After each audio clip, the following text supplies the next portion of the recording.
Welcome to the AI Chat Podcast. I'm Jaden Schaefer. Today on the podcast, we have the pleasure of being joined by Diana Deibel, who is the Chief Design Officer at Grand Studio, where she specializes in crafting different tools, and she's worked on a bunch of different AI-enabled tools for industries ranging from healthcare to finance. She is the co-author of the influential book, Conversations with Things, which kind of goes into the nuances of conversational AI.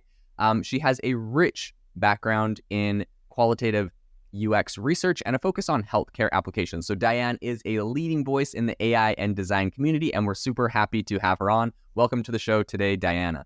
Thank you. Thanks so much for inviting me. I'm excited to be here. Super excited to have you on. I kind of wanted to kick this off and ask you a little bit about your just like background and your journey. So right now you've worked in a number of different AI tools. Did you ever think oh man, someday I'm really interested in AI and kind of work on some tools and things in that space? Or are you kind of more just focused on design, what you want to do there, and this kind of just evolves as the world changes? Have you ever wanted to start your own podcast? I record and publish podcasts on a platform called Spotify for Podcasters, and I absolutely love it. Essentially, you can upload from your phone or computer, and it distributes to every platform that plays podcasts. They support video podcasts, and you can make money on the platform with ads or even podcast subscriptions, something that has made my life so much easier as a podcaster. So if you're interested, I highly recommend you give it a try. You can download the Spotify for Podcast app, or go to spotify.com/podcasters to get started on your podcast today. Yeah, neither. Okay. My degree is in playwriting. So I come very much from a storytelling, investigative journalism, dialogue-centric type of mindset. So I worked in entertainment for a while before I even got into the design world. And it was very much through that path of script writing, which is a very easy in for any conversation designer. And from there, it was just sort of all the pieces kind of clicking of the documentary journalism stuff that I've done, that is very closely related to UX research, and the dialogue script writing stuff that I've done very closely related to GUI design. And then the problem solving and the logic was something that my brain kind of did already, but getting a little bit more formalized in that with the people that I worked with was awesome. And then it just kind of all pieced together. That's super cool. So walk me through a little bit of that, right? So you're writing plays. Do you have a friend that introduced you? Did you just have interest? What kind of brought you into the space you're in now? So the first design job that I had was for a health tech company called Emmy. And they got bought out later by Wolters Kluwer. So if you're familiar with that organization, it's the same one. And they were originally looking for a healthcare writer. That's how they billed the role. And they just wanted somebody that their perfect person did not have a medical background, because what they were trying to do was create patient education that was online, interactive patient education.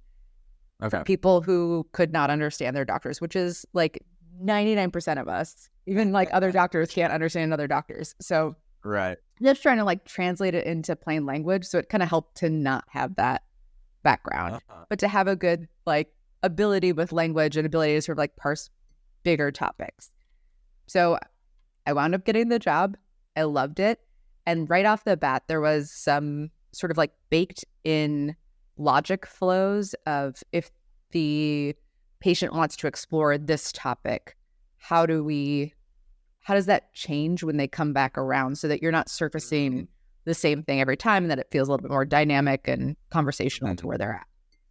So that was really kind of how I got in. And then from there, it was deeper dives into omnichannel and multimodal designing, and doing more of on-site field research in the UX space, and kind of piecing all of that together. Then now what I do at Grand Studio, we're far more digital design and multi-service plus digital product plus conversation design. Kind of we have the big toolbox. We just pull out whatever's needed for that particular problem. Okay, very cool. So I understand you've done a number of design things specifically kind of in the AI space. I'm wondering, or, working with some AI tools, I'm wondering if you could talk a little bit about some of those. Yeah. So for most of my work, I'm under NDA, so I can't necessarily name drop clients. So I'll start with one that I can. This one was one that I did for Emmy, and it was working on a team. We put together what effectively was like an AI brain that then sort of captured data from patients who had diabetes. And the intent here was either people that were just diagnosed with diabetes, so they didn't have like a ton of information and maybe needed a little bit more support, or people that had been diagnosed previously, but like for some reason or other had slipped and had just been in the hospital with elevated blood sugar. So kind of like two different paths already of like people that know a little bit more and people that don't. And something about diabetes in general, this kind of prevalent throughout healthcare, but I think specifically when we've got conditions that are chronic, that are tied, at least in the media and like public opinion, to lifestyle, you have a lot of baked in judgment assumptions from the recipient of any communications. Okay. So the reason I think that this AI approach worked well in this instance is because you got to take the person out of it. So you don't have like a doctor in front of you or a nurse in front of you or a diabetes educator who's looking at you and being like, well, how are your sugars today? Did you get out and go for a walk? Which, like, even if you ask that in the nicest possible neutral way, it can still feel judgy because of the history of people judging folks for that. Gotcha. So putting that in the AI context just took the human judgment piece right out of it. And it was like, I am a robot. I am collecting some information. That's it. If you need like something else, I can connect you to somebody who can get you something else. But this like storage of the information was helpful to deliver the appropriate follow-ups. So like if somebody is in an elevated sugar state, well, then we can get them to a human to triage that and to give them like more in-depth support. We would also remember that for the next time. So when we call, we could kind of follow up on, hey, I know last time we talked, you were in this state. How are you doing now? And kind of do one of those check-ins that isn't necessarily needed or appropriate. If the person's like kind of killing it and doing fine, then it's more of like a transactional, hey, just like checking in. How are we doing today? Yeah. That's super cool. And I see like, that's one area that I really see like AI excelling at. You know, a lot of people, of course, have the concern that's like, oh no, AI is going to come. It's going to displace a lot of people, a lot of jobs. And, you know, I think those are definitely like conversations that are like great to have and look at and stuff. But at the same time, I see so many incredible areas, like you mentioned, right, where maybe someone doesn't want to talk to a human about it, right? Maybe they just want to talk to something that doesn't, you know, feel as judgmental or whatever. Or even, you know, I was recently talking to someone on the podcast that they're working on like autonomous helicopters to help deliver medicine to like conflict zones. And they're like, you know, some people like complain and say, hey, we're like displacing pilots' jobs, but they're like, the pilot's life is at risk to, you know, fly this medicine into these conflict zones. Like, you know, for us, we're super thrilled that we have the ability to kind of, so there's so many different areas that I think AI have the ability to kind of make these really positive impacts. And I think they're a lot less controversial to be like, yes, of course we should have more things like this if it's really improving people's quality of life and making people's lives better. So something I would love to ask you about with this one that you worked on and some others, what were some of the more challenging aspects of kind of designing this whole thing for you? Yeah, I think in every instance, like as a designer, I mean, that's really like the hat that I wear. It is oftentimes challenging to work with folks who are not, I think, as in the weeds in like the design world as designers are. Like that's our job. Yeah. And I think sometimes there can be this block of designers are taught to have empathy for the users. And sometimes that one, like other people don't have that beaten into them the way that designers have that beaten into them. So like that's just sometimes needs to be learned, or it's somebody innately has it or they don't. And so that can kind of be like a translation issue. But also designers tend to sometimes be a little holier than thou around that. And like forget that the empathy also needs to be had for your stakeholders. And It's not just like, oh, I'm going to go to bat for the user and I'm going to defend them. And yes, that's great. That's important. That's our role. But things get done much better when you also have empathy for the people that you're working with. And so Totally. particularly, I think in these spaces where design has higher stakes, Mm-hmm. in healthcare, in finance, where you have folks that for very good reason have to be black and white. There is less like nuance because someone's life or their livelihood is at stake. Yeah. Then that often feels like the biggest challenge is just working through okay, I know that like clinically it has to be like this number for us to make a decision one way or the other. But if the person doesn't know it, which is sometimes very true for things like weight, blood pressure, sugars, like anything that you might be trying to collect sort of by a self-service method in a healthcare setting, if somebody doesn't know it, you have to have some accommodation for it, for the system to work and for the person to continue to use it and trust it. And so that's, I think, where the conversations sometimes get really tense. Meaning, like, if someone's putting their personal, like, medical data in, but they don't know, like what their blood pressure is at Yeah, like in the diabetes instance, like we might call and be like, what's your sugar level today? And somebody might say like, oh, I don't know. It was 7.3 yesterday, so probably 7.3. A clinician might want, well, no, I need to know what it is today, right now, so that we can check this and make sure it's accurate. And I think from the design side, you say like, I hear you. I understand why you need this, but like, we also should account for this situation where somebody, maybe they like are on vacation and they don't have their tools with them. So they want it to be like exactly to the T. And it's kind of tricky, like you mentioned too, because with areas like healthcare and finance, like there's regulations that also kind of oversee all this stuff. So yeah, I totally get that it's tricky, but at the same time, yeah, that's so interesting, kind of being the work between, especially in an industry like that, the designer, you're definitely kind of put between those two places, trying to find the best solution that works for both of them, which I'm sure is a challenge for sure. Something that I'd be really curious about, I know you've worked, you mentioned finance. What are some areas that are exciting to you in AI and finance that, people are designing and working on today? So a couple of the recent projects that Grand Studio has worked on, I have not personally been involved in these specific ones, but as the person like just kind of peeking in, I think they're really fun. One is just, so in finance, doing kind of like when we have big piles of data. So if you think about like a trader, they have to make very quick, accurate decisions, sifting through massive amounts of data that are just like flying at them and changing in every moment.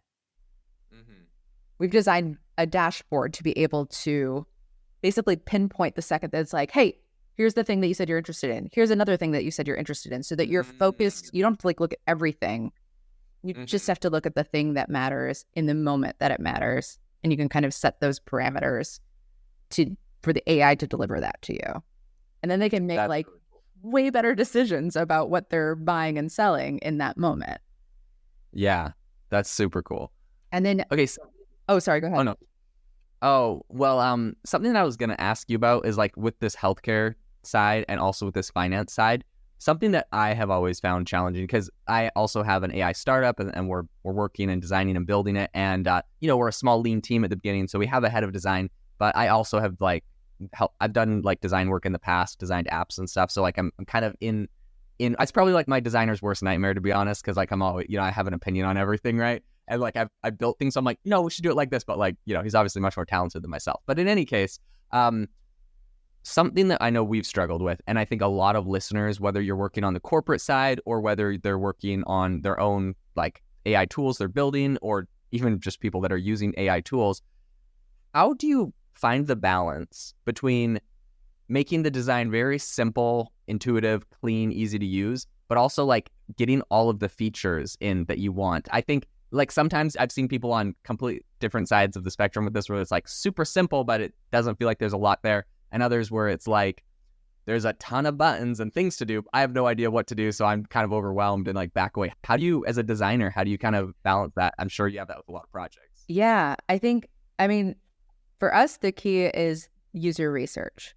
So before even getting into these are the features we're going to build, these are the requirements, and sort of like setting that all up, doing some research with people who either are existing users or going to be representative of the people that might be using this, to understand like mental models. How do they think about this stuff? What is like the sort of organizational mode that they have in their mind? What is the information that is super important to them? So when we're structuring hierarchy, we make sure that we've surfaced the right things in the right order where the eye would naturally follow it. And then also understanding like what their workflow is. So we've designed stuff for electrical engineers, software for smart grids. And honestly, like I look at it and my mind like just gets shot because my brain doesn't think like that. But I do not need to use it. It doesn't matter if it blows my brain. It works for the electrical engineers. And I think like that feels like the real crux. You can't get to it without like doing the research. But like when you understand what somebody needs, you can deliver on that need. And then it could be super busy. It could be super empty, but it's intuitive because it's meaningful. I love that. I think that's a good key, because definitely, talking with my CTO, we'll sit down, he'll show me like his code portals and all the things he's like working on and stuff. And to me, I'm like, oh my gosh, I don't know what's going on. This looks overwhelming. So yeah, I think you're right. It's like you really have to focus on the user, what they need, and something that might seem overwhelming to me. And I'm like, this is a terrible design. But for an actual user, this is exactly what they want. And it's the best way to do something, So that's super interesting. Diana, tell us a little bit about your book. I kind of mentioned it in your intro, but tell us a little bit about your book. Yeah. So my book, co-authored with Rebecca Evanhoe, is called Conversations with Things. And it is basically a practical guidebook for folks who are designing conversational AI. So whether that's a chatbot or a vui, or multimodal, understanding a bit more about everything from like the principles and best practices of how to do stuff, as well as like just getting in the weeds on things that are weirdly hard to find, like documentation. And part of that is because it's a little bit still Wild West. There isn't one like Figma for everybody to use. Yeah. So people use like a lot of different methods to do it. So just kind of like going through some of those practical things that are a little bit harder to find examples of to teach people how to do this. And then of course there's like process and ethics and other things to be considering, kind of like big picture as you're moving through the design. That's super cool. What's one maybe insight or valuable thing that you feel like people could take away from your book? Like give us like a teaser for people that might be interested in going in and getting it. And I'll mention I have a discount code if anyone is interested in the book that I will leave in the show notes as well. So, I mean, I love multimodal stuff, and I often find that it's hard to find good information on it. So for me, that chapter is one of the more exciting chapters. And I think especially as we think about like where AI is right now and where it's going, this isn't, again, it's a tool in the toolbox of all the other tools that we can use. And the most successful solutions tend to be mashups of a couple different things. It might be an app that also has a chatbot integrated with it, or it might be a process that supports a digital tool, or the other way around. So knowing how to design for multimodal, multi-channel experiences where you're connecting all the dots and still tuning into what does this mean for conversational AI, and how does that serve the broader picture? That's what I really get excited about. So that's my favorite chapter. Okay. That's super cool. Very, very cool. Something I would love to ask you your opinion on is, who do you think could use a little bit of improvement? Ooh, okay. I'm gonna not like call out this chatbot, but like I was surprised the other day. I have a couple different credit cards and apps. And I was going through, because we're going to be traveling, and I was like, oh, I wonder if I need to like let anybody know that we're traveling. And I went through all the chatbot experiences, and the one that stood out to me as like really? Was Eno, the Capital One. Oh, really? Yes, because Eno was so good for so long. Like, it blew my mind that I was like, what's going on here? And the thing that caught me, it's not like it's awful or anything, but it's so programmatic. I mean, like, it doesn't really feel conversational, especially in this day and age where we've got a little bit more access to large language models. Yeah. And it was repetitive with the choices that it was offering. So it wasn't like taking into consideration, it gave me like 4 choices. I tapped one of them. It responded. I was like, do you need any other help? And presented the same options again. And I thought, interesting. Okay, well, that seems like a very basic thing that could be served. Even if, like, I get like transitioning to any new platform is a beast. So fair enough. But like, that piece is what caught me, was that one's an easy fix. Yeah, very, very interesting. It's kind of crazy when you see like these big, huge platforms, banks or other ones, and it's like they have some fundamental issue like that. I don't know, something about banks and their customer support is, everyone's always got something to say about it, but this might take it to another level. Well, I will say, like, customer support, I'm not going to throw banks entirely at fault here, but customer support in general is where everybody really wants to trim the fat, right? Like to just scale it down as much as possible, automate it as much as possible, because people are costly. And unfortunately, customer service isn't really valued in the way that one might hope. So that is not seen as money that is well spent. And so I think people might think like sales, like get more money, bring more in, less of the like, keep what we have. Exactly. Yeah, so I think I see a lot of the, especially when you were talking about like displacement of jobs, that's where I think we see the most of that, is people trying to clear out customer service centers and replace it solely with a bot. Yeah, and it's like, that one's tricky because it's like, definitely a human could give you a better experience, I feel like, for a lot of times. But at the same time, the AI does like a fairly good job of automating a lot of the process. And as it gets better and better, like inevitably AI will be capable of doing a lot of those jobs. And so, that one's a tricky one. It's because it's less of even like, is it good or bad to replace people with AI? It's just like, it's more cost effective. So love it or hate it, like companies will do it, So that's kind of like what, I don't know, like, is there like regulations? Is there like, what do we do about that? How do we look at it? Because it's, it's coming. And as you mentioned, that's kind of where everyone's first focus is on clearing things out and doing stuff. Yeah, we do, like, as part of our process, we do like an impact analysis of whenever we're like designing an AI, what does this mean for the people who are in the roles currently? And like, how are we just straight up letting them go? Is there a way to reuse some of like this intrinsic knowledge that they have and maybe position them to do something else that is higher value to the company? And that way we're not necessarily like clearing everybody out. We're just repurposing them for something that does generate more direct revenue for the company. That's awesome. Yeah. And I think like that's a big aspect is AI makes companies definitely run a lot more efficiently. You can be a lot more efficient, but at the same time, if people's role isn't needed because an AI is doing it, find a new role for them, find a new place for them in the company to kind of grow and excel. And all of a sudden your company is able to produce at so much higher of a level. It was interesting. I was listening to a podcast recently and they were talking about, they were talking to like some founder and they're like, hey, like, what are your hiring plans for the next year? And he's like, I'm not planning on hiring anyone new because AI is essentially like leveling up my whole company. All of my developers are now, twice as productive. All of my, juniors are now acting like senior developers, whatever. And so it wasn't like he was like, they found this productivity and they're just like, okay, great, we can let go half the workforce. They were like, no, like everyone in the company is now leveling up. We may not need to hire anyone for a moment while we like figure out what to do with all this extra productivity, but the whole company as a whole really started excelling more. And I think that's a better mentality than like, great, we have some productivity. Now let's just cut everyone to remain at the same place for a little bit less, when you could double what your outputs are essentially. Yeah, it's definitely like the half glass empty, glass full kind of viewing of things. Yeah.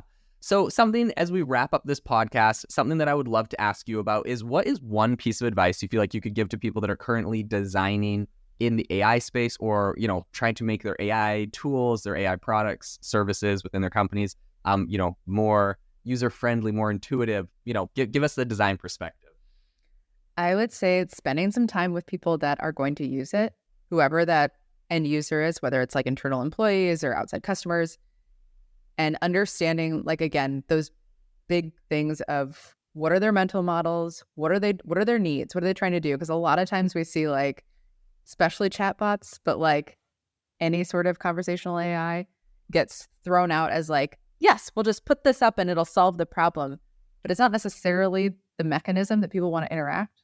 Like, sometimes it's just a better layout on your website. You don't need a chatbot. And getting to understand sort of like what people are actually trying to do and the ways in which they want to do it will help you decide, like, is this even a thing? Is AI even the right thing for us to be doing here? Not to like knock it out, because there are really great use cases for it. But I think people are more receptive when we as like an industry are a little bit more selective about where we are applying it. And then it becomes actually useful and people are like, great, a chatbot, as opposed to, oh, Jesus, a chatbot. Right. Yeah, I think that's a great piece of advice. That is very applicable. Diana, thank you so much for coming on the podcast today, sharing your insights, your perspectives, and everything that you're seeing. If people want to get in contact with you or your design agency, what's the best way for them to go about doing that? Yeah, we are at grandstudio.com, and they can email me at hello@grandstudio.com, and I check that. So feel free to reach out there. Awesome. And to the listener, I will leave a link to that in the description of the podcast. Once again, thank you so much for coming on. To the listener, thank you so much for tuning in to the AI Chat podcast. Make sure to rate us wherever you get your podcasts and have a wonderful rest of your day. Thank you.